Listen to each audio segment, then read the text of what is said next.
বিসমিল্লাহির রহমানির রহিম। প্রিয় শিক্ষার্থীরা, আসসালামু আলাইকুম। আশা করি ভালো আছো। জাতীয় বিশ্ববিদ্যালয়ের অনলাইন শ্রেণী ক্লাসে সবাইকে স্বাগত। করোনাকালীন শিক্ষা কার্যক্রম চলমান রাখার সাথে জাতীয় বিশ্ববিদ্যালয়ের উদ্যোগে অনলাইন শ্রেণী কার্যক্রমকে আমি স্বাগত জানাই। সবাইকে স্বাস্থ্যবিধি মেনে চলার আহ্বান জানাচ্ছি। আমি তোমাদের যে ক্লাস নিব সেটি হচ্ছে ইসলামের ইতিহাস ও সংস্কৃতির ৩য় বর্ষের বিষয় কোড ২৩, ১৬, ১৫। এই কোর্সের শিরোনাম হচ্ছে ইসলামের ধর্মীয় নীতি ও প্রতিষ্ঠানসমূহ এবং সাহিত্য ও বিজ্ঞানের ক্রমোন্নতি। এটি আমার প্রথম ক্লাস। আর আজকে আমি যে বিষয়টি তোমাদেরকে পড়াবো সেটি হচ্ছে ইসলাম একটি পূর্ণাঙ্গ জীবন বিধান এবং সেই সাথে উত্তরাধিকার আইন। আমি আমার পরিচয়টা দিই প্রথমে তোমাদেরকে। আমি সোহেলি সুলতানা, প্রভাষক, সরকারি কেসি কলেজ, ঝিনাইদহ। তো চলো আমরা মূল পাঠে চলে যাই। ইসলাম। ইসলাম সম্পর্কে আমরা কি জানি? ইসলাম একটি আরবি শব্দ। এটি এসেছে সিলম বা সালাম ধাতু থেকে। সিলম বা সালামের অর্থ শান্তি, চুক্তি বা সন্ধি। ইসলামের আবিধানিক অর্থ হচ্ছে অনুগত হওয়া, আনুগত্য করা, আত্মসমর্পণ করা, শান্তির পথে চলা। এখন এই যে শান্তি, চুক্তি, সন্ধি, এটা কার সাথে? এটা হচ্ছে আল্লাহর সাথে, যিনি সৃষ্টিকর্তা। এবং কার কাছে অনুগত হওয়া, কার কাছে আনুগত্য করা, আত্মসমর্পণ করা, এবং সেটিও হচ্ছে আল্লাহর কাছে। আল্লাহর কাছে আমরা অনুগত হব, আনুগত্য করব এবং আত্মসমর্পণ করব। তাহলে আমরা বুঝলাম ইসলাম কি, এবং সেই সাথে ইসলাম শান্তির ধর্ম। এবং ইসলামকে বলা হয়ে থাকে যে এটি পূর্ণাঙ্গ পরিপূর্ণ জীবন বিধান, অর্থাৎ Islam is the complete code of life. এখন আমরা এই যে ইসলাম কিভাবে কমপ্লিট কোড অফ লাইফ বা পূর্ণাঙ্গ পরিপূর্ণ জীবন বিধান, সেটি সম্পর্কে আমরা এখন জানার চেষ্টা করব। তাহলে ইসলাম সম্পর্কে প্রথমে যে কথাটা সূরা আল ইমরানে বলা আছে সেটা হচ্ছে যে নিশ্চয়ই ইসলামই আল্লাহর কাছে একমাত্র গ্রহণযোগ্য জীবন ব্যবস্থা। আর যাদের প্রতি কিতাব দেওয়া হয়েছে তাদের কাছে প্রকৃত জ্ঞান আসার পরও ওরা বিদ্বেষবশত মতবিরোধ লিপ্ত হয়েছে। যারা আল্লাহর নির্দেশকে অবিশ্বাস করে তাদের জানা উচিত যে নিশ্চিত রূপে আল্লাহ হিসাব গ্রহণে অত্যন্ত দ্রুত। এখানে একটা জিনিস বিষয় স্পষ্টত, আমরা যদি ইসলাম ধর্মকে মেনে চলি, আমরা যদি আল্লাহর সৃষ্টিকর্তা হিসেবে মেনে চলি, তাহলে আমাদেরকে অবশ্যই ইসলামী যে জীবন বিধান সেটাকেও মেনে চলতে হবে। এবং সেইটির যে বিষয়গুলো, এটা কোথায় পাবো আমরা, সেটা আমি আমার দ্বিতীয় এবং তৃতীয় ক্লাসে তোমাদেরকে বলে দিব। যে আল কোরআন ইসলামের যে আইনের উৎসগুলো আছে, আল কোরআন, আল হাদিস, কিয়াস, ইজমা, এই বিষয়গুলোতেই সেগুলো পরিপূর্ণভাবে ব্যাখ্যা দেওয়া আছে। তো চলো এবার দেখে নিই কিভাবে আমাদের প্রত্যেকটি জীবনের প্রত্যেকটি বিষয়ের সাথে অঙ্গাঙ্গিভাবে এই আল কোরআনের বিষয় বা ইসলামের বিষয় জড়িত আছে। কারণ ইসলামে শুধু একটি ধর্ম না, এটাকে বলা হয় পূর্ণাঙ্গ জীবন বিধান। ব্যক্তিগত জীবন, আমরা যখন জন্মগ্রহণ করি তারপর থেকেই শুরু হয়ে যায় আমাদের বেড়ে চলা এবং পারিবারিক পরিবেশে আমাদের ব্যক্তিগত জীবনের আবির্ভাব ঘটে। এখন আমরা এই ব্যক্তিগত জীবনে কি ধরনের পোশাক পরিচ্ছদ পরব এবং পবিত্রতা কিভাবে রক্ষা করব, কি কি আহার করব, কিভাবে আহার করব, এবং চিত্র বিনোদনের ব্যবস্থা, সততা, ব্যক্তিগত জীবনে সৎ থাকতে হবে, এবং ব্যক্তিগত জীবনে আমাদের যে অধিকারগুলো, আমাদের ব্যক্তিগত অধিকার, আমাদের দায়িত্ব এবং আমাদের শিক্ষা এবং ঘুম, এই প্রত্যেকটি বিষয় সম্পর্কে ইসলামে বলা আছে। এবং শুধু এই বিষয়গুলোতেই এইগুলো সম্পর্কেই বলা হয়নি, বলা হয়ে থাকে যে একটা মানুষের জৈবিক চাহিদা থেকে শুরু করে শরীরের যত রকম যাবতীয় বিষয় সবকিছু সম্পর্কে ইসলামে বলা আছে। তারপরে আমরা দ্বিতীয় যে বিষয়টি দেখবো সেটা হচ্ছে পারিবারিক জীবন। পারিবারিক জীবন আমরা একটা পরিবারে বসবাস করি এবং পারিবারিক জীবনের মাধ্যমে আমরা আমাদের জীবন অতিবাহিত করে থাকি। এবং এখানে কে কে থাকে আমাদের সাথে? আমাদের সাথে থাকে আমাদের পিতা মাতা থাকে, আমাদের স্বামী স্ত্রীর সম্পর্কের মধ্যে স্বামী স্ত্রী বিবাহের পরে থাকে, এরপরে আবার সন্তান, আমাদের নিজেদের সন্তানরা থাকে, এবং তাদের পরে তাদের যে দায়িত্ব, তাদের সাথে সম্পর্ক, এবং আত্মীয়তার সম্পর্ক, শুধু যে পরিবারের মা বাবা সন্তান এইগুলো না, এছাড়াও তো আমাদের আত্মীয়তার সম্পর্ক থাকে, মামা খালা যারা থাকে আর কি। তো আমাদের এই যে পারিবারিক জীবনেও পিতা মাতার সাথে সন্তানের কি ধরনের সম্পর্ক থাকবে, তাদের প্রতি কি ধরনের দায় দায়িত্ব থাকবে, স্বামীর প্রতি স্ত্রীর কর্তব্য কেমন হবে, এবং স্ত্রীর প্রতি স্বামীর কর্তব্য, মাতা পিতার প্রতি দায়িত্ব, সন্তানের প্রতি দায়িত্ব, শিশুর লালন পালন কিভাবে করতে হবে ছোটবেলা থেকেই, সেই বিষয়গুলো সহ পারিবারিক সম্পর্ক স্থাপন এবং আত্মীয়তার সম্পর্ক মেনটেন করা, এই যাবতীয় বিষয় সম্পর্কেই ইসলামে বলা আছে। এবং এখানে আরো একটা বলা আছে যে সে বা স্ত্রী বা পুরুষ যেই হোক না কেন এবং সন্তানগণ খাওয়া পড়া ভরণ পোষণ ইত্যাদি যাবতীয় প্রয়োজন পূরণ করে, এবং এটি প্রত্যেক ব্যক্তি তার সামর্থ্য অনুযায়ী করবে। এখন যার জন্ম যেখানে, আমরা জানি যে এক একজনের এক একটা পরিবেশে জন্মগ্রহণ করে, তাহলে সেই পরিবেশে জন্মগ্রহণ করে তার ভরণ পোষণ, তার বেড়ে চলা সবকিছু সেই তার উপরে ডিপেন্ড করবে। এরপরে আমরা যে তৃতীয় যে বিষয়টি দেখব সেটা হচ্ছে সামাজিক জীবন। সামাজিক জীবনে আমরা বসবাস করি, আমরা সমাজে বসবাস করি, সমাজের প্রতি আমাদের কিছু দায়িত্ব আছে। আল্লাহ তাআলা সেটি ইসলামে বলে দিয়েছেন যে দায়িত্ব মানে আমি এই যে দায়িত্ববোধ, এটা কিন্তু ইসলামে আল কোরআনেই বলে দেওয়া আছে। এরপরে প্রতিবেশীদের হক, আমরা জানি যে আত্মীয় স্বজনের পরেই কিন্তু প্রতিবেশীদের হক আছে। এবং একটি হাদিসও আছে যে আমার বাড়িতে যদি কোনো কিছু রান্না হয়, এই রান্নার ঘ্রাণ যে পর্যন্ত যাবে আমাকে সেই পর্যন্তই সেই খাবারটা সরবরাহ করতে হবে। এইভাবেই ইসলামে বলা আছে। এবং তারপরে শ্রেণী বৈষম্য, ইসলামে কোনো ধরনের শ্রেণী বৈষম্যের কথা বলা নাই, বা ইসলাম শ্রেণী বৈষম্যকে প্রশ্রয় দেয় না। এরপরে সাম্য প্রতিষ্ঠা, সবার মধ্যে সমান জীবন থাকবে, কোনো ধরনের কোনো পার্থক্য থাকা যাবে না। স্বাধীনতায় বিশ্বাস করে ইসলাম, যে কারণে প্রত্যেককে তার ব্যক্তিক স্বাধীনতাকে দিয়ে থাকে, এবং সমাজেও সে স্বাধীনভাবে বসবাস করতে হলে এটা স্বীকৃতি ইসলামে রয়েছে। ভ্রাতৃত্ববোধ, আমরা জানি যে বিশ্ব ভ্রাতৃত্ববোধে ইসলাম বিশ্বাস করে, বলে সকল মুসলমান ভাই ভাই। এরপরে বলা হচ্ছে ন্যায় বিচার, সমাজের মানুষের প্রতি আচরণগতভাবে আমাকে ন্যায় বিচার করতে হবে। তো এই বিষয়টিও ইসলামে উল্লেখ করা আছে, এবং সমাজের এই যে একক, সব মানুষই কোনো না কোনো ভাবে এই বিষয়ের সাথে সম্পৃক্ত, এবং এই বিষয়গুলো যদি সে পালন করে, বোঝা যাবে যে একটা আদর্শ পরিবারের একটা আদর্শ ব্যক্তি হিসেবে সে তার এই দায়িত্বগুলো পালন করবে। সেগুলো আমি আবার একটু বলি, সেটা হচ্ছে যে তার আদর্শ ব্যক্তির একটি দায়িত্ব থাকে, সেটা সমাজের প্রতি আমাদের প্রত্যেকের দায়িত্ব আছে, যেটি ইসলাম বলে দিয়েছে। প্রতিবেশীদের প্রতি আমাদের অধিকার আছে, বা তাদের আমাদের প্রতি অধিকার আছে, সেটাও ইসলাম বলে দিয়েছে। শ্রেণী বৈষম্য বিশ্বাস করে না ইসলাম, সাম্যতায় বিশ্বাস করে, এরপরে স্বাধীনতায় বিশ্বাস করে, এবং বিশ্ব ভ্রাতৃত্বে বিশ্বাস করে, এবং সর্বোপরি ন্যায় বিচার সম্পর্কেও ইসলাম স্পষ্টভাবে বলা দেওয়া আছে যে সমাজের কারোর সাথে কোনো ধরনের অন্যায় করা যাবে না। এরপরে অর্থনৈতিক জীবন, আমাদের ব্যক্তিগত জীবন সামাজিক জীবনের পরে অর্থনৈতিক জীবনটা খুবই গুরুত্বপূর্ণ, কারণ আমরা প্রত্যেকটি কর্মকাণ্ড অর্থের সাথে অনেকটাই যুক্ত আছে, যে অর্থ ছাড়া অনেক কিছুই আমাদের করা সম্ভব নয়, এবং প্রতিটা কাজের ক্ষেত্রে অর্থ প্রয়োজন হয়। তো এই অর্থনৈতিক জীবনের ক্ষেত্রে কি কি বলেছে ইসলাম, দেখি আমরা। ইসলাম বলেছে অপচয় করা যাবে না। তোমার অনেক অর্থ আছে মানে এই নয় তুমি যখন তখন যে কোনো কিছু অপচয় করতে পারবা। এরপরে ইসলাম জাকাতের ব্যবস্থা করেছে। আমরা সবাই জানি জাকাত হচ্ছে গরিবের হক, মানে যার সামর্থ্য নাই চলাফেরার, তার মানে তাকে যার সামর্থ্য আছে তার অর্থের একটা হক দিয়ে দেওয়া হয়েছে, এবং তার একটা বিষয় আমরা জানি যে কিভাবে জাকাত দিতে হয় বা কারা জাকাত পায়, এটাও আমরা পরবর্তী ক্লাসে জানবো। এরপরে সম্পদের সুষম বন্টন,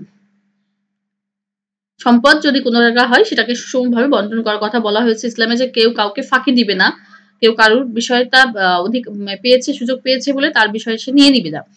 এরপরে সুদের কথা বলা হয়েছে, ইসলামে সুদকে হারাম করা হয়েছে ইচ্ছা করে, যেমন মহাজনী বিষয় যে সুদকে হারাম করার পিছনে ইসলামের একটি যুক্তি আছে, সেটা হচ্ছে সুদের মাধ্যমে মানুষ নিঃস্ব হয়ে যায়, সুদের পরে সুদ দিতে দিতে, এই জন্য ইসলামে সুদটাকে হারাম করা হয়েছে। দানের কথা বলা হয়েছে ইসলামে, যে প্রত্যেককে উন্মুক্ত হস্তে দান করতে বলা হয়েছে, এবং এটা এই কথাও বলা হয়েছে যখন আমরা দান করব তখন এক হাত থেকে দান করলে যেন আর এক হাত সেটা সম্পর্কে না জানতে পারে, মানে আমি দানটা যে করব এটা একদমই গোপনে করব, কারণ যে দান গ্রহণ করতেছে এটা তার জন্য একটু অস্বস্তিকর হতে পারে, দুঃখ কষ্টের হতে পারে। এজন্য অন্যরা যেন সেটা সম্পর্কে না জানতে পারে এবং তাকে যেন এই ধরনের পরিবেশ পরিস্থিতিতে না ফেলা হয়, এজন্যই বলা হচ্ছে দান করতে হয় গোপনে।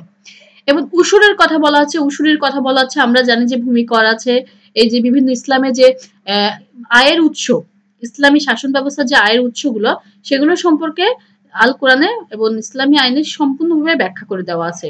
বাণিজ্য করের কথা বলা আছে। এই যে বিষয়গুলো সম্পর্কে আমি বললাম, এগুলো কিন্তু সবগুলোই অর্থনৈতিক জীবনের সাথে খুবই সম্পর্কিত। আমরা যেমন বর্তমানে ট্যাক্স দিয়ে থাকি, তারপরে ভূমিকর দিয়ে থাকি, রাজস্ব দিয়ে থাকি, বিভিন্ন রকম বিষয় আমরা দিয়ে থাকি, জমির উপরে খাজনা দিয়ে থাকি। এই বিষয়গুলো কিন্তু ইসলামে ও ইসলামী দিক থেকে এই অর্থনৈতিক আয়ের মানে ইসলামী রাষ্ট্রের একটা অর্থনৈতিক আয়ের ব্যবস্থা করা আছে।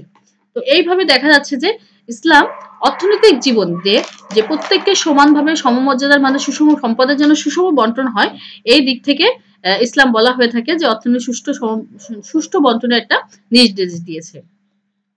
এরপর আমরা দেখি নৈতিক জীবন। নৈতিক জীবন হচ্ছে আমাদের প্রত্যেককে কি কি করা লাগবে, কি কি আমরা করতে পারবো আর কি করতে পারবো না, সেই বিষয়ে আবার ব্যাখ্যা ইসলাম আবার ব্যাখ্যা করে দিয়েছে। সেটা হচ্ছে যে আমি সুদ গ্রহণ করতে পারবো না, আমি সুদ দিতেও পারবো না। কারণ যে নৈতিক জীবনে আমাদেরকে সেই শিক্ষাগুলো দিচ্ছে ইসলাম, যেগুলো করলে সমাজের জন্য ক্ষতি হবে। তো সেগুলো কি? সুদের কথা বলা হচ্ছে।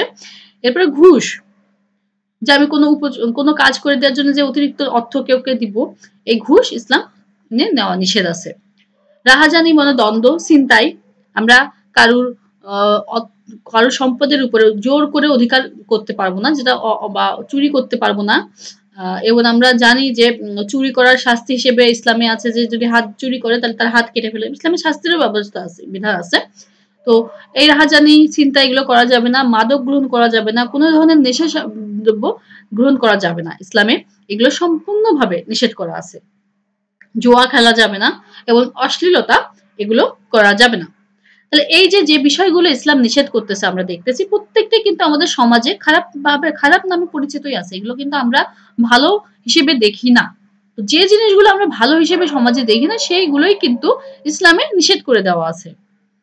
তার মানে ইসলাম প্রত্যেক এই বিষয়গুলো সম্পর্কেও তাদের একটা উল্লেখ বিষয় আছে, যেটা সম্পর্কে আমরা জানবো। এরপরে আমরা যেটি সম্পর্কে জানবো সেটা হচ্ছে ধর্মীয় জীবন। যেহেতু একজন মুসলমান হিসেবে যিনি ইসলাম ধর্ম গ্রহণ করেন তাকে মুসলমান বলে, ইসলাম ধর্ম গ্রহণ করা মুসলমান হিসেবে তার কিছু দায়িত্ব আছে ইসলাম ধর্ম পালনের ক্ষেত্রে। তো সেই ধর্মীয় জীবনে তাকে অবশ্যই ইসলামী বিধান মেনে চলতে হবে। ধর্মীয় যে বিধানগুলো আছে, তাকে 5 ওয়াক্ত নামাজ পড়তে হবে। তারপরে ধর্মীয় অন্যান্য যে এখন ধর্মীয় জীবন যখন আমি পালন করব, আমার যে অন্য যে বিষয়গুলো আমি একটু পূর্বে বলে আসছি, সেটা হচ্ছে নৈতিক জীবন, তারপরে পারিবারিক জীবন, প্রতিবেশীদের হক, সামাজিক জীবন, অর্থনৈতিক যে বিষয়গুলো, এগুলো প্রত্যেকটাই কিন্তু এই ধর্মীয় জীবনের সাথেই সম্পর্কিত। কারণ আমি যদি ইসলাম ধর্ম গ্রহণ করি, আমি যদি মনে প্রাণে ইসলাম মেনে চলি, তাহলেই কিন্তু আমি এই যে ইসলামের যে নিয়ম নীতিগুলো আছে সেগুলো জানবো। আর এই নিয়ম নীতির মধ্যেই কিন্তু এই প্রত্যেকটি বিষয় আছে। তাহলে ধর্মীয় জীবনে আমরা আবার একটা জিনিস, ইসলাম কিন্তু ধর্ম পালনের সীমারেখা আছে, তার মধ্যে যথেষ্ট শিথিলতা আছে। যে খুব যে কোনো ক্ষেত্রে ইসলাম খুবই কঠোর, আবার কোনো ক্ষেত্রে ইসলাম খুবই সহজ করে দিয়েছে। যেমন আমরা তো বলতে পারি যে সহজের ক্ষেত্রে যে 5 ওয়াক্ত নামাজের কথা বলা আছে। তো 5 ওয়াক্ত নামাজ আমরা যখন নিয়মিত থাকবো, বাসায় থাকবো, তখন আমাদের 5 ওয়াক্ত নামাজই পড়তে হবে। কিন্তু যদি আমরা কখনো ভ্রমণরত থাকি, কোথাও বাইরে থাকি, তখন কিন্তু নামাজ আমরা কম করে পড়ি। তাহলে এই যে বিষয় যে না, আল্লাহ তাআলা মানুষের বিষয়গুলো বুঝে যেরকম সুবিধা সেইভাবেই কিন্তু ইসলাম ধর্মের ভিতরে সেগুলো উল্লেখ করা আছে। এরপরে যে বিষয়টি সেটা হচ্ছে, প্রথমে বলি রাষ্ট্রীয় জীবন। রাষ্ট্রীয় জীবন কিভাবে গঠিত হবে, একটা রাষ্ট্র কিভাবে গঠন হবে এবং সেটা কিভাবে পরিচালিত হবে, বিস্তারিতভাবে ইসলামে সেটা বলা আছে। এবং কিভাবে বলা আছে যে আমরা জানি যে ইসলাম গণতন্ত্রে বিশ্বাসী। মহানবী সাল্লাল্লাহু আলাইহি ওয়াসাল্লাম যখন মারা যান, তখন তিনি কিন্তু কাউকে উত্তরাধিকার করে যাননি। যে তিনি বলে যেতে পারতেন যে আমার পরে আবু বকর বা ওমর রাদিয়াল্লাহু আনহু বা আলী রাদিয়াল্লাহু আনহু যে কোনো কাউকে তিনি উত্তরাধিকার দিয়ে যেতে পারতেন, কিন্তু তিনি কিন্তু উত্তরাধিকার মনোনীত করে যাননি। তার মানে তিনি গণতন্ত্রে বিশ্বাসী ছিলেন এবং সবার সম্মতিক্রমে একটা মীমাংসার মাধ্যমে কিন্তু হযরত আবু বকর রাদিয়াল্লাহু আনহু প্রথম খলিফা হিসেবে নির্বাচিত হন। এবং এই যে নির্বাচন পদ্ধতিটা, এটা দেখা যাচ্ছে গণতন্ত্রের দিকে ইসলাম নির্দেশ করছে। এরপরে সরকার গঠিত হওয়ার পরে যে তার কার্যক্রম, মহানবী সাল্লাল্লাহু আলাইহি ওয়াসাল্লাম তার জীবন দশায় তিনি মদিনাতে রাষ্ট্র পরিচালনা করেছেন, তারপরে তিনি সেটা উদাহরণ রেখে গিয়েছেন যে কিভাবে একটা সরকার পরিচালনা করতে হবে এবং সেই সরকার পরিচালনায় কি, কি বিষয় আসতে পারে সেই বিষয়গুলো রাষ্ট্রীয় জীবনের সেই বিষয়গুলো কিন্তু ইসলামে রয়েছে। এরপরে আমরা দেখি শিক্ষাক্ষেত্রে। শিক্ষাক্ষেত্রে নর এবং নারী উভয়ের জন্য শিক্ষা সমান অধিকার দেওয়া হয়েছে ইসলামে।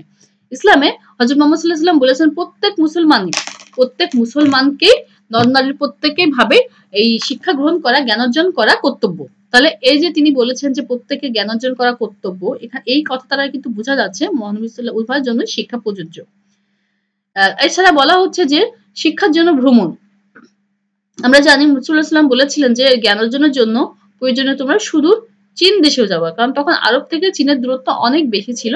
এজন্য তিনি বলেছেন যে প্রয়োজনে তোমরা চীন দেশে যাও। আর শিক্ষার ক্ষেত্রে ইসলামী শিক্ষা বিশ্ব মানবতার জন্য সামগ্রিক কর্মজীবনের পথ প্রদর্শক। যদি ইসলামী শিক্ষা গ্রহণ করা হয় তাহলে সেটা সামগ্রিক সমাজের জন্য, সামগ্রিক সবার জন্য মঙ্গলজনক। তাহলে আমরা দেখতে পাচ্ছি শিক্ষার বিষয়েও ইসলামে বলা আছে। এরপর হচ্ছে আইন। আমি প্রথমেই বলেছি যে ইসলামের যে আইন আছে, যে আমরা যে বিষয়গুলো ইসলাম যে পূর্ণাঙ্গ জীবন ব্যবস্থা, এই বিষয় সম্পর্কে আমরা জানি সেটা কোথা থেকে, সেটা হচ্ছে যে আল কোরআন, যেটা আল্লাহর বাণী, আল্লাহর প্রেরিত কিতাব, আসমানি কিতাব। এরপরে হাদিস, যেটা আমাদের মহানবী সাল্লাল্লাহু আলাইহি ওয়াসাল্লামের জীবন কাহিনী, তিনি যা বলেছেন, যা করেছেন সেই বিষয়গুলা। এরপরে ইজমা, যেটা ঐক্যমত্যের ভিত্তিতে নির্ধারিত হয়। এরপরে কিয়াস, অনুমানের ভিত্তিতে বুদ্ধির দীপ্ততার মাধ্যমে হয়। এবং ইজতিহাদ, এই বিষয়গুলোই কিন্তু ইসলামী আইনের অংশ। এবং এই বিষয়গুলো যদি আমরা অনুসরণ করি, তাহলে একজন জীবনকাল অতিবাহিত করার জন্য তার যা যা প্রয়োজন, প্রত্যেকটা বিষয় ছাড়া তার সম্পর্কে সমাধান এখান থেকে পাওয়া যায়। এরপরে হচ্ছে বিচার। ইসলাম ন্যায় বিচারের বিশ্বাসী। ইসলাম কখনোই অন্যায়কে প্রশ্রয় দেয় না এবং যার যা অধিকার, তবে ইসলামী আইনের মাধ্যমে সেই বিচারটা হতে হবে। ইসলামী আইনে যে যা বলা আছে যে অন্যায়কে প্রশ্রয় করা যাবে না, এবং ইসলামী আইনের প্রত্যেকটা অন্যায়ের আবার শাস্তির কথাও বলা আছে, এবং সেই শাস্তি হিসেবেই কিন্তু ইসলাম বিচার করবে। এবং এক্ষেত্রে বলা আছে চুরি, ডাকাতি, রাহাজানি, যে বিষয়গুলো আছে, বিভিন্ন দুষ্কর্মী কাজের সামাজিক নিরাপত্তা বিঘ্ন ঘটায়। আমরা জানি যে এগুলো করলে, আমরা সেখানে আগেই বলেছি যে এগুলো করা যাবে না, এগুলো তো নিষেধ করা আছে, এবং ইসলামে এই ন্যায় বিচারের প্রতি সেজন্য গুরুত্ব আরোপ করা আছে। এবং আল্লাহ তাআলা বলেছেন যে তোমরা ন্যায় বিচার প্রতিষ্ঠা করো, এবং তাকওয়া অর্জনের মাধ্যমে এটা অধিকভাবে সহজ হয়। এরপরে যে বিষয়টি, সেটা হচ্ছে সমন্বিতি। সমন্বিতি হচ্ছে আল্লাহ তাআলা বলেছেন যে তোমরা অহেতুক যুদ্ধ করবে না, কোনো কারণ ছাড়া কোনো ধরনের কোনো যুদ্ধ। যেহেতু প্রয়োজনে আমরা জানি মহানবী সাল্লাল্লাহু আলাইহি ওয়াসাল্লামের সময়ও, তারপরে খোলাফায়ে রাশিদিনের সময় যুদ্ধ করতে হয়েছে। আল্লাহ তাআলা যুদ্ধকে নিষেধ করেননি, কিন্তু তিনি এটা বলে দিয়েছেন যে যুদ্ধ করবে, কিন্তু অহেতুক যুদ্ধ করা যাবে না। এবার শুধু যুদ্ধ যদি কোনো কারণে করেও থাকি আমরা, যে যুদ্ধ করতে হচ্ছে যৌক্তিক কোনো কারণে, এরপরে তিনি যেটা বলেছেন সেটা হচ্ছে যে যুদ্ধের ময়দানে প্রতিদ্বন্দ্বীর যে অধিকার, যারা আমার প্রতিপক্ষ আছে, তাদের অধিকার যেন ক্ষুণ্ণ না করো। এমন কিছু করো না যেখানে যাতে তাদের অধিকার ক্ষুণ্ণ হয়। এরপরে যুদ্ধবন্দী, ধরো আমি যুদ্ধে জয়লাভ করেছি, আমি তো যুদ্ধবন্দী, প্রতিপক্ষকে যুদ্ধবন্দী হিসেবে গ্রহণ করব বা নিব, আটক করব, তো তারও কিছু অধিকার আছে, সেই অধিকারও ক্ষুণ্ণ করা যাবে না, তাকে তার অধিকার দিতে হবে, তাকে তার কথা শুনতে হবে। এরপরে যুদ্ধলব্ধ সম্পদ, যেটাকে আমরা মালে গনিমত হিসেবে বলি, যে এই গনিমতের মাল আবার ভাগেরও একটা আছে, সেটাও কিন্তু উল্লেখ করে দেওয়া আছে এই গনিমতের মাল কিভাবে বন্টন হবে। এবং যুদ্ধের ময়দানে যারা মৃত্যুবরণ করেন তাদেরকে শহীদের মর্যাদা দেওয়া হয়েছে। তাহলে আমরা দেখতেছি যে প্রত্যেকটি ক্ষেত্রে ইসলামের একটা ব্যাখ্যা দেওয়া আছে যে কিভাবে সেটা সমাধান করতে হবে। তাহলে যে যুদ্ধের ব্যাপারেও ইসলাম এভাবে উল্লেখ করেছে। এরপর আছে আন্তর্জাতিক বিষয়। আন্তর্জাতিক বিষয় হচ্ছে বিশ্বভ্রাতৃত্ব। আমরা অহেতুক এই যে বললাম একটু আগে যে অহেতুক যুদ্ধ, আমরা যুদ্ধটা কাদের সাথে করি? নিজেদের মধ্যেও করি, আবার বাইরের সাথে। অহেতুক আমরা বাইরের মানুষের সাথে যুদ্ধ করতে যাব না। আবার আমরা আগেই বলেছি যে সকল মুসলমান ভাই মানে আমরা বিশ্ব ভ্রাতৃত্বে বিশ্বাস করি। তাহলে বিশ্ব ভ্রাতৃত্বে যদি বিশ্বাস করি, তাহলে অন্যদের সাথেও আমরা সেই একই ধরনের আচরণ করব, যে মানব প্রেমের নীতিতে আমরা সেই আচরণ করব। তাই আল্লাহ তাআলা আমাদের মধ্যে বলেছেন যে আমি তোমাদেরকে একজন নর এবং নারী থেকে সৃষ্টি করেছি, পারস্পরিক পরিচয়ের বন্ধন থেকে এভাবে সৃষ্টি করেছে। পরে আস্তে আস্তে ব্যাখ্যা দিয়েছে, মানে আমরা প্রত্যেকেই কিন্তু সেই আদম আলাইহিস সালাম এবং হাওয়া আলাইহিস সালামের বংশধর হিসেবে আছি। তার মানে কি আমরা প্রত্যেকেই প্রত্যেকের সাথে ব্লাড কানেক্টেড। এজন্য আল্লাহ তাআলা বলেছেন যে তোমার নিজের সীমানা ছাড়িয়েও তুমি অন্যের সীমানাতেও তুমি এই বিষয়গুলোর জন্য যত্নবান হবে।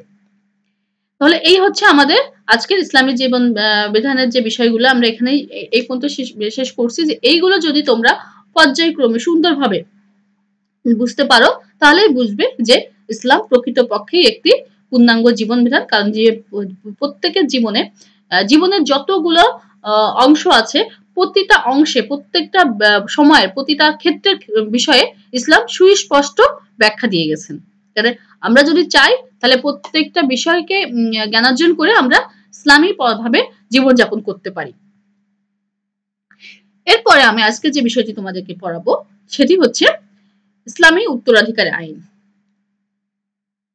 তো ইসলাম যেহেতু আমি বললাম যে ইসলাম একটি পূর্ণাঙ্গ জীবন বিধান, তার মানে কি ইসলাম কিন্তু উত্তরাধিকারী আইন, এই বিষয়টিও কিন্তু ইসলামের মধ্যে অন্তর্ভুক্ত রয়েছে। এছাড়া আরো বিষয় আছে, বৈধ বিভিন্ন বিষয় আমি পরবর্তীতে এক এক করে তোমাদেরকে পড়াবো, যখন তোমরা বিষয়গুলো সম্পর্কে ভালোভাবে বুঝতে পারবে। তাহলে আমরা এখন দেখি ইসলামী উত্তরাধিকার আইন কাকে বলে। ইসলামী উত্তরাধিকার আইনটা কাকে বলে? যে নির্দিষ্ট আইন দ্বারা মৃতের সম্পত্তি উত্তরাধিকারীদের মধ্যে বন্টন করা হয়, তাকে উত্তরাধিকার আইন বলে। তার মানে আমরা বললাম যে নির্দিষ্ট আইন দ্বারা মৃতের সম্পত্তি, মানে একজন মৃত ব্যক্তি তার সম্পত্তি তার উত্তরাধিকারীদের মধ্যে যেভাবে বন্টন হয়, সেটাকেই আমরা বলতেছি উত্তরাধিকারী আইন। এখন আইনটাকে, যে নির্দিষ্ট আইন, সেটাই হচ্ছে উত্তরাধিকারী আইন, এবং এটা ইসলামে রয়েছে। একটু যদি ব্যাখ্যা করে দিই, সেটা হচ্ছে যে কোনো নারী বা পুরুষের মৃত্যুর পর তার রেখে যাওয়া সম্পত্তি থেকে মৃতের আনুষ্ঠানিকতা সম্পাদনের খরচ, দেনা শোধ, বা মৃত ব্যক্তি যদি কোনো উইল সম্পাদন করে যান, তবে তা হস্তান্তরের পর যে সম্পত্তি অবশিষ্ট থাকে তার উপর মৃতের সন্তান, সন্তানাদি ও আত্মীয়স্বজনের যে অধিকার জন্মায়, তাকেই উত্তরাধিকার বলে। আর এই উত্তরাধিকার আইন ইসলামে স্বীকৃত। তাহলে আমরা কিন্তু এখানে কয়েকটা পয়েন্ট পেলাম। সেটা হচ্ছে যে ব্যক্তি মারা যাওয়ার পরে, নর না নারী মারা যাওয়ার পরে মৃতের আনুষ্ঠানিকতা সম্পাদনের খরচ, কারণ মৃত্যুর পরে কিছু খরচ আছে দাফনের বিষয়গুলো, আমরা একটু ব্যাখ্যা করি এগুলো যে কি কি আছে, কি কি করা যায়। সেটা হচ্ছে যে, এবং এই কাজগুলো হবে কিন্তু মুসলিম আইনে কোরআন, সুন্নাহ ও ইজমার উপর ভিত্তি করে মৃত ব্যক্তি রেখে যাওয়া সম্পত্তি তার উত্তরাধিকারের মধ্যে বন্টন করে দেওয়া হয়। এভাবে বন্টন করাকে বলা হয় ফারাইজ। এই বন্টন পদ্ধতিটা বলা হচ্ছে যে ফারাইজ পদ্ধতি। এখন আমরা একটু দেখি যে এই যে সম্পত্তি বন্টন হয়, সেটার কতগুলো, তার পূর্বে কতগুলো নিয়ম বিশেষ শর্ত আছে যে আমাকে এগুলো করতেই হবে বন্টনের পূর্বে, মৃত ব্যক্তির উত্তরাধিকারীদের মধ্যে সম্পদ বন্টনের পূর্বে। প্রথম যে শর্তটা, যে বিষয়টা, সেটা হচ্ছে যে মৃত ব্যক্তির পর্যাপ্ত সম্পত্তি থাকলে সেখানে থেকে তার দাফন কাফনের যাবতীয় খরচ মেটাতে হবে। অর্থাৎ যে দাফনের যে খরচটা, যে মারা যাওয়ার পরে এই যে খরচ, এই খরচটা তার নিজের সম্পদ থেকেই এটা মেটাতে হবে। দ্বিতীয় যে কথাটা বলা আছে, যদি তিনি যদি জীবিত থাকা অবস্থায় কোনো ধার দেনা করে থাকেন, তবে তা রেখে যাওয়া সম্পত্তি থেকে পরিশোধ করতে হবে। মানে সবার কাছ থেকে উন্মুক্ত করে আমরা জিজ্ঞেস করি, আমরা যখন দেখি যে কেউ মারা যায়, তখন আমরা বলি যে কেউ কারোর কাছে পেতেন কিনা, কারণ অনেক কথাই হয়তো মানুষ জানে না, যে আপনি যদি কিছু পেয়ে থাকেন তাহলে আমাদেরকে বলেন, আমরা সেটা শোধ করে দেবো। তো এই যে যদি এরকম কেউ দাবি করে যে হ্যাঁ আমি মৃত ব্যক্তির কাছে অর্থ পেতাম বা আমি এই জিনিস পেতাম, তখন তার রেখে যাওয়া সম্পত্তি থেকে প্রথমে সেইটা পরিশোধ করতে হবে। তৃতীয় যে কথাটি বলা হচ্ছে, সেটি হচ্ছে যে তার স্ত্রী বা স্ত্রীদের দেনমোহর পরিশোধ না হয়ে থাকলে, একাধিক স্ত্রী থাকতে পারে, সেক্ষেত্রে স্ত্রীদের কথা বলা হচ্ছে যে না থাকলে এবং আংশিক পরিশুদ্ধ হয়ে থাকলে তা পরিশোধ করে দিতে হবে। আমরা দেনমোহর সম্পর্কে জানি যে বিবাহের সময় দিতে হয়।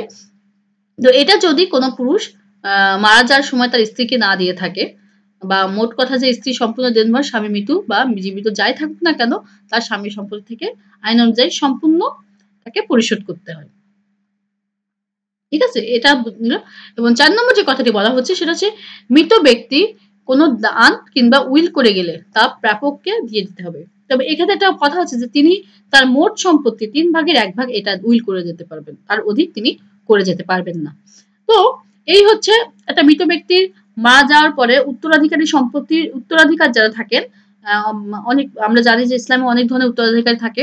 তো সন্তান সন্ততি সহ অন্যান্যরাও থাকে এবং সেগুলো আবার ভাগ আছে, কে কতটুকু পাবে সেইগুলো বন্টনে যাওয়ার পূর্বে আমাকে আগে এই যে চারটি বললাম এগুলো আগে পরিশোধ করতে হবে। আমরা সংক্ষিপ্ত আকারে কয়েকজনের বিষয় এই সম্পত্তি বন্টনের বিষয়গুলো একটু জানার চেষ্টা করি। প্রথমে হচ্ছে স্বামীর অংশ। মৃত ব্যক্তি স্বামী দুই ভাবে মৃত স্ত্রীর সম্পত্তির ভাগ পেতে পারে। যদি যিনি মারা গেছেন তিনি যদি একজন পুরুষ স্ত্রী মানুষ হন, তাহলে তিনি তার স্বামীর অংশ, স্বামী কিভাবে তার সম্পত্তি পাবে, স্বামী কিভাবে পাবে? দেখো, স্বামী কখনো তার মৃত স্ত্রীর সম্পত্তি থেকে বঞ্চিত হবেন না। যদি মৃত স্ত্রীর নামে কোনো সম্পত্তি থাকে সেটা থেকে স্বামী বঞ্চিত হবেন না। মৃত স্ত্রীর কোনো সন্তান বা পুত্রের সন্তান থাকলে স্বামী স্ত্রীর সম্পত্তির 4 ভাগের 1 ভাগ অংশ পাবে। মানে যে মহিলা মারা গেছেন তার যদি সন্তান থাকে বা সন্তানের সন্তান থাকে, সেক্ষেত্রে স্বামী তার সম্পত্তির 4 ভাগের 1 ভাগ পাবেন। আর মৃত স্ত্রী যদি সন্তান বা পুত্রের সন্তান কেউই না থাকে, তাহলে স্বামী সেই স্ত্রীর সম্পদের অর্ধেক পাবেন। তাহলে একজন স্ত্রী যদি মারা যায় তাহলে তার সম্পদ কিভাবে বন্টিত হয় সেটি আমি তোমাদেরকে এইভাবে হচ্ছে সেটি বন্টিত হয়। এখন আমরা দেখি স্ত্রীর অংশটা কিরকম হয়। এটা তো স্বামীর অংশ ভাবে স্বামী পান স্ত্রী মারা গেলে। এখন আমরা যদি স্ত্রীর ক্ষেত্রে দেখি, সেটা হচ্ছে যে স্ত্রীও দুই ভাবে তার মৃত স্বামীর সম্পত্তি পেয়ে থাকেন। কিভাবে? বিধবা স্ত্রী কোনোভাবে তার স্বামীর সম্পত্তি থেকে বঞ্চিত হন না। যেমন স্বামী যেমন স্ত্রীর সম্পত্তি থেকে বঞ্চিত হন না, ঠিক তেমনি স্ত্রীও তার স্বামীর সম্পত্তি থেকে বঞ্চিত হবেন না। এবং মৃত স্বামীর কোনো সন্তান না থাকলে স্বামী সম্পত্তির 8 ভাগের 1 ভাগ তিনি পাবেন। যদি থাকে কোনো সম্পত্তি, যদি মৃত স্বামীর কোনো সন্তান বা থাকে বা স্ত্রী থাকে, তখন সেক্ষেত্রে স্বামীর সম্পত্তির 8 ভাগের 1 ভাগ স্ত্রী পাবেন। আর যদি মৃত স্বামীর কোনো সন্তান বা পুত্রের সন্তান কেউ না থাকে, তাহলে স্বামীর সম্পত্তির 4 ভাগের 1 ভাগ, স্বামীর সম্পত্তির 4 ভাগের 1 ভাগ, এবং একাধিক স্ত্রী থাকলে সবাই মিলে 4 ভাগের অংশ সমান ভাগে ভাগ পাবে। তাহলে আমরা বুঝতে পারলাম যে একজন স্বামী মারা গেলে স্ত্রী কিভাবে সম্পত্তির অংশ পায়, কতটুকু অংশ পায়, আবার একজন স্ত্রী মারা গেলে তার স্বামী কতটুকু অংশ পায়। এরপরে আমরা দেখি যে স্ত্রীর অংশের আরেকটি অংশ, বাবার অংশ। সেটা হচ্ছে যে বাবা তার মৃত সন্তানের সম্পত্তির উত্তরাধিকারী 3 ভাবে পেয়ে থাকেন। ধরুন বাবা বেঁচে আছে, তার আগে তার সন্তান মারা গেল, সেক্ষেত্রে বাবা কিভাবে সম্পত্তির অংশ পাবেন? তো এক্ষেত্রে বলা হচ্ছে যে 3 ভাবে তিনি পেয়ে থাকেন। যদি মৃত সন্তানের পুত্র, পুত্রের পুত্র বা পুত্রের পুত্রের পুত্র, এভাবে যত নিচে হোক না কেন যদি থাকে, তবে মৃত সন্তানের পিতা পাবেন সন্তানের সম্পত্তির 6 ভাগের 1 ভাগ। অর্থাৎ পিতা মারা যাওয়ার পূর্বে যদি সন্তান মারা যায় এবং সন্তান যদি তার উত্তরাধিকার রেখে যায়, মানে তার সন্তান আদি রেখে যান, তাহলে তার পিতা, যিনি মারা গেছেন তার পিতা 6 ভাগের 1 ভাগ সম্পত্তি পাবেন। যদি মৃত সন্তানের শুধু কন্যা সন্তান থাকে এবং কন্যা সন্তান থাকলে তবে তার পিতা সম্পত্তি তিনি 6 ভাগেরই 1 ভাগই পাবেন। তবে এক্ষেত্রে একটা বিষয় থাকে যে কন্যাদেরও অন্যান্যদের দেওয়ার পর অবশিষ্ট যে সম্পত্তি থাকবে তাও তার পিতা পাবেন। আর যদি মৃত সন্তানের কোনো পুত্র সন্তান বা পুত্রের সন্তান কিছুই না থাকে, বাকি অংশীদার তাদের অংশ অনুযায়ী দেওয়ার পর অবশিষ্ট যা থাকবে তার সবটুকুই হচ্ছে পিতা পাবেন। মানে অন্যান্য অংশীদারের যা যা অংশ পাওয়ার কথা, ধর স্ত্রীর যে অংশটা আমি বললাম একটু আগে, স্ত্রী তার থাকবে, তার তো সন্তান নাই, তাহলে স্ত্রীর অংশটুকু দেওয়ার পরে আর বাদ বাকি যা থাকবে, যদি সন্তান না থেকে থাকে তাহলে তার সম্পূর্ণই চলে যাবে তার পিতার কাছে। তবে আরেকটু বিষয় বলা হয়ে থাকে যে যদি মৃত ব্যক্তির কোনো সন্তান বা সন্তান কেউ না থাকে, সম্পত্তি জীবিত ভাই বা ভাইরা পাবে। আবার ভাই না থাকলে তার ভাইয়ের সন্তানরা পাবে। মানে মারা গেলে বাবা পাবে, তারপরে যদি তার সন্তান না থাকে তাহলে তার ভাইয়ের সন্তানরা পাবে। যেমন যদি আমরা জানি মোটামুটি যে যদি কন্যা সন্তান থাকে কোনো মৃত ব্যক্তি শুধু, তাহলে সেই কন্যা সন্তানরা কিন্তু সম্পূর্ণ অংশ ভোগ করতে পারে না পিতার। সেই অংশের উপরে কিন্তু তার ভাইয়ের ছেলে, বোনের ছেলে, এই বিভিন্ন এদের কিন্তু একটা অংশীদার থাকে। আচ্ছা, এরপরে বলা হচ্ছে মায়ের অংশের ক্ষেত্রে। মায়ের অংশের ক্ষেত্রে বলা হচ্ছে যে মা তার মৃত সন্তানের সম্পত্তি পেয়ে ৩ ভাগে ভাগ হয়ে থাকে এটাও। সেক্ষেত্রে যেটা হয় সেটা হচ্ছে যে মৃত ব্যক্তির কোনো সন্তান বা পুত্রের সন্তানাদি যত নির্মেরই হোক না কেন, মানে আরো নিচের সন্তান, সন্তানের সন্তান, সন্তানের সন্তান এরকম হয় না কেন, ব্যক্তির আপন বা পূর্ণ বৈমাত্র বা পিতৃয় ভাই বোন থাকলে তবে মাতা সেই ৬ ভাগের ১ ভাগ পাবে, পিতার কথা যেভাবে বললাম। আর মৃত ব্যক্তির সন্তান বা সন্তানরা নির্মেরই হোক না কেন, বা যদি একজনের বেশি ভাই বা বোন না থাকে তবে মাতা ৩ ভাগের ১ ভাগ, মাতা এখানে ৩ ভাগের ১ ভাগ পাবে। এরপর বলা হচ্ছে যে কোনো সন্তান বা পুত্রের সন্তানাদি যত নির্মেরই হোক বা থাকলে, অথবা কমপক্ষে ২ জন ভাই বোন না থাকলে, যদি মৃত ব্যক্তির স্বামী বা স্ত্রীর অংশ বাদ দেওয়ার পর যা অবশিষ্ট থাকবে তার ৩ ভাগের ১ ভাগ মাতা পাবেন। প্রথমে স্ত্রীকে দিতে হবে, তারপরে এই ভাগটা হবে। এবং মৃত ব্যক্তি ১ ভাই থাকলে মাতা ৩ ভাগের ১ ভাগ পাবেন। এক্ষেত্রে আর ওই সম্পত্তি দেওয়ার পরে ৩ ভাগের ১ ভাগ না, ভাই থাকলে ৩ ভাগের ১ ভাগ পাবেন। তাহলে আমরা বুঝলাম এখানে যে সন্তান মারা গেলে মা বাবার আগে সন্তান মারা গেলে তার ভাগ বন্টনটা কিভাবে হয়। এবার আমরা দেখি পুত্রের সন্তানের অংশ। মৃত ব্যক্তির ছেলে বা ছেলেরা যখন সকল ক্ষেত্রে সম্পত্তি পায়, এটা তো বোঝায় যে, এবং ছেলে মেয়ে সবাই সব যদি থাকে তাহলে মৃত্যু পাবে। সেক্ষেত্রে মৃত ব্যক্তির ছেলে ও মেয়ে রয়েছে, তাই সেই ক্ষেত্রে ছেলে বা ছেলেরা বা মেয়ে বা মেয়েদের চেয়ে দ্বিগুণ সম্পত্তি পাবে। আমরা সবাই জানি মোটামুটি যে মেয়েদের থেকে ছেলেরা দ্বিগুণ পেয়ে থাকে। মানে মেয়ে যদি ১ অংশ পায় ছেলে পাবে ২ অংশ, আবার ছেলে যদি ১ অংশ পায় মেয়ে পাবে অর্ধেক অংশ। এরকম ভাবেই সম্পত্তি বন্টন হয়। মৃত ব্যক্তির সম্পত্তিতে মাতা পিতা ও স্বামী স্ত্রীর নির্দিষ্ট সম্পত্তি পাওয়ার পর অবশিষ্ট সম্পত্তি ছেলে মেয়ের মধ্যে বন্টন করা হয় হবে। তবে মেয়ে না থাকলে অংশীদারদের অংশ দেওয়ার পর অবশিষ্ট অংশভোগী হিসেবে সে বাকি অংশ, সম্পূর্ণ অংশই ছেলে বা ছেলেরাই পাবে। অর্থাৎ যদি মাতা পিতা স্ত্রী সন্তান পাওয়ার পর অবশিষ্ট সম্পত্তি, মানে ধরো একজন মারা গেছে, তার স্ত্রী বেঁচে আছে, স্ত্রী পাবেন, তার বাবা বেঁচে আছে, বাবা পাবেন। যদি বাবা বা স্ত্রী কেউ না বেঁচে থাকে তাহলে পুরোটা সম্পত্তি তার সন্তানদের মধ্যে ভাগ হয়ে যাবে, যদি সেখানে তার ছেলে ও মেয়ে উভয়ই থাকে। আচ্ছা, এরপরে কন্যা সন্তানের অংশ হিসেবে কেমন হবে সেটা বিষয়। সেটা হচ্ছে যে উত্তরাধিকারী ক্ষেত্রে কন্যারা ৩ ভাবে সম্পত্তি, মাতা পিতার সম্পত্তি পেয়ে থাকে। ১ ভাগ তো হচ্ছে একমাত্র কন্যা হলে তিনি রেখে যায় সম্পত্তির ২ ভাগের ১ ভাগ, অর্থাৎ অর্ধেক পাবে। একাধিক মেয়ে হলে সবাই মিলে ৩ ভাগের ২ ভাগ পাবে, ৩-এর ২ অংশ পাবে। যদি পুত্র থাকে তবে পুত্র ও কন্যার অনুপাত হবে 2:1। আর ১ মেয়ে ১ ছেলের অর্ধেক অংশ পাবে, অর্থাৎ ওই যে বললাম যেটা আমি একটু আগে, যা কন্যা কখনোই মাতা পিতার সম্পত্তি থেকে কখনোই তিনি বঞ্চিত হবেন না। তাহলে আমরা মোটামুটি যে বিষয়গুলো দেখলাম, প্রথম দিকের অংশগুলো আমি তোমাদেরকে বললাম, আমি আরো অংশ ভাগ করা আছে, তো আমি সেগুলোর ভিতরে তোমাদের গেলাম না। তো মোটামুটি আমরা যেটুকু বুঝলাম যে আমরা এখান থেকে উত্তরাধিকার আইনের প্রাথমিক যে ধারণা আমরা সেটা দিতে পারছি বলে আমি আশা করছি তোমাদেরকে। তো এবার এই যেটুকু আমি পড়লাম এর মধ্যে থেকে তোমাদের যে প্রশ্নটা আসে পরীক্ষায় সাধারণত, আমি সেই প্রশ্নটি একটু বলে দিই। প্রথম যে প্রশ্নটি এখান থেকে আসবে তোমাদের জন্য খুবই গুরুত্বপূর্ণ, সেটা হচ্ছে ইসলাম একটি পূর্ণাঙ্গ জীবন বিধান, কথাটি ব্যাখ্যা করো। আমি যেভাবে পয়েন্টগুলো দিয়ে তোমাদেরকে তার ভিতরের অংশগুলো নিয়ে ব্যাখ্যা করেছি, তোমরা যদি এইভাবে এই পরীক্ষায় লিখতে পারো আশা করি ভালো একটা উত্তর তৈরি হবে।